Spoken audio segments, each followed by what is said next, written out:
మంచి క్రమాలు నడిపిస్తారని విన్నాను. ఈ ఫెలోషిప్ ఈ 2 రాష్ట్రాలకు ఆదర్శం కావాలని కోరుకుంటాం.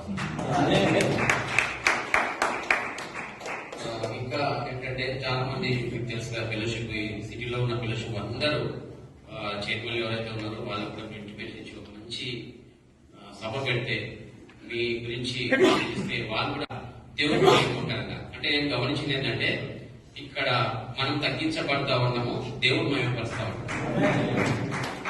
ఆ విధంగా అనిపిస్తుంది. కాబట్టి ఈ ఫెలోషిప్ ప్రతి ఒక్కరికి మన తెలుగు రాష్ట్రాలకు ఆదర్శం కావాలి. కాబట్టి ఆ విధంగా మీరు ఒకసారి ఏర్పాటు చేస్తే మేము కూడా చాలా మందికి ఇన్ఫార్మ్ చేస్తాం.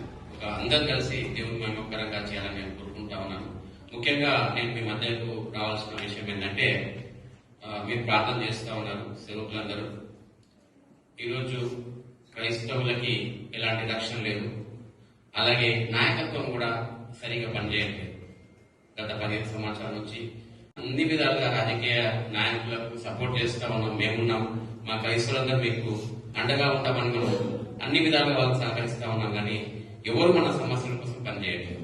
అయితే మీరు ప్రార్థన చేసిన విధంగా నేను ఈ నెలల్లో ఏమనుకుంటా ఉన్నానంటే 3 అంశాల కోసము ఒక చైతన్య యాత్ర చేయాలని, అంటే రోడ్ షో చేసుకుంటూ పెద్ద ఎత్తున ఒక రోడ్ షో చేయాలని చెప్పేసి ఆలోచిస్తా ఉన్నాను. అది మీరు కూడా ప్రార్థన చేయాలని నేను కోరుతా ఉన్నాను. అదేంటంటే ఫస్ట్ ఒక అంశం ఏంటంటే ఎవరైతే అంటే ఇక్కడ లేకపోవచ్చు కానీ గ్రామాల్లో చాలా ఇబ్బందులు పడతా ఉన్నారు. చర్చికి వెళ్ళేవాళ్ళు, ఎస్సీ నుంచి చర్చికి వెళ్ళే వాళ్ళు వెళ్తే అక్కడ అధికారులు చాలా ఇబ్బంది పెడతా ఉన్నారు. ఎంఆర్ఓ ఆఫీస్ లో సర్టిఫికేట్ ఇవ్వకుండా ఇబ్బంది పెడతా ఉన్నారు.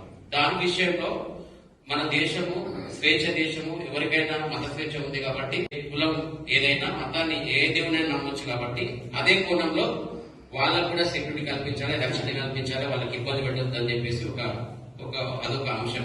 సెకండ్ అంశం ఏంటంటే చాలా దాడులు జరుగుతూ ఉన్నాయి, క్రైస్తవులపై జరుగుతూ ఉన్నాయి, సేవకులపై జరుగుతూ ఉన్నాయి.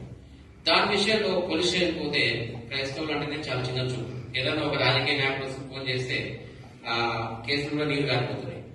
దాని విషయంలో కూడా ఎవరు చర్చి విషయంలో, పాస్టర్ల విషయంలో, ఎవరైనా సువార్త చేసే విషయంలో కూడా అటాక్ చేస్తే బలమైన సెక్షన్స్ పెట్టాలి. బలమైన సెక్షన్స్ పెట్టి బెయిల్ లేకుండా శిక్ష వేసినట్టయితే ఇవన్నీ జరగవు అని చెప్పేసి అదొక 2 అంశాలు పెట్టుకున్నాం. 3వ అంశం ఏంటంటే ఈరోజు సేవకులు కూడా గ్రామ స్థాయిలో సేవ చేస్తా ఉన్నారు.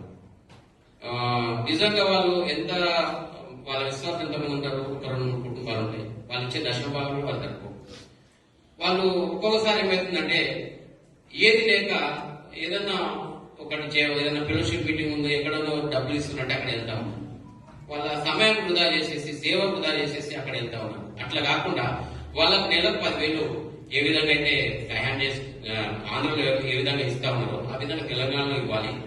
ఒకవేళ వాళ్ళు 10,000 ఇస్తే వాళ్ళ పరిచయ వాళ్ళు బలంగా చేసుకుంటారని చెప్పేసి అట్లా ఆలోచన 3వ అంశం పెట్టుకున్నాము. ఇంకోటి 4వ అంశం ఏంటంటే ఏదైతే బీసీసీ అనేది ఒక కుట్రపూర్తిన జీవో ఉందో ఆ జీవో అంటే ఒకవేళ ఎస్సీ నుంచి క్రిస్టియన్స్ చర్చికి వెళ్తే బీసీ సర్టిఫికేట్ ఇవ్వాలి అని చెప్పేసి కూడా బీసీసీ ఒకవేళ తీసుకుంటే దాన్ని కూడా పర్సెంటేజ్ పెంచాలని ఒక 4 అంశాల కోసం మేము ఈ చైతన్య యాత్ర చేస్తా ఉన్నాం. మీ సపోర్ట్ కావాలంటే, మీ సపోర్ట్ అంటే మీ ప్రార్థన సపోర్ట్ కావాలి. నేను ఎందుకంటా ఉన్నానంటే ఈ ఫెలోషిప్ ఒక ఆత్మానుసారంగా నడుస్తా ఉంది. మంచి దైవజనులు ఉన్నారు కాబట్టి మొదటిగా మీ ఆశీర్వాదం, మీ ప్రార్థన తీసుకోవాలని నేను మీకు వచ్చాను. నాకు సమయం పొందడానికి మంచి ఉద్దేశాలతో మీరు ముందుకు సాగుతున్నారు కనుక దేవుడు మీ ఉద్దేశాలను సఫలపరిచి క్రైస్తవుల సంక్షేమ నిమిత్తమై మీరు చేపట్టినటువంటి ఆ ఆలోచన, ఆ యాత్ర దిగ్విజయం కావాలని మేమందరం కూడా తప్పకుండా ప్రత్యేకమైన ప్రార్థన చేస్తామని మీకు మిమ్మల్ని మనవి చేస్తున్నాం.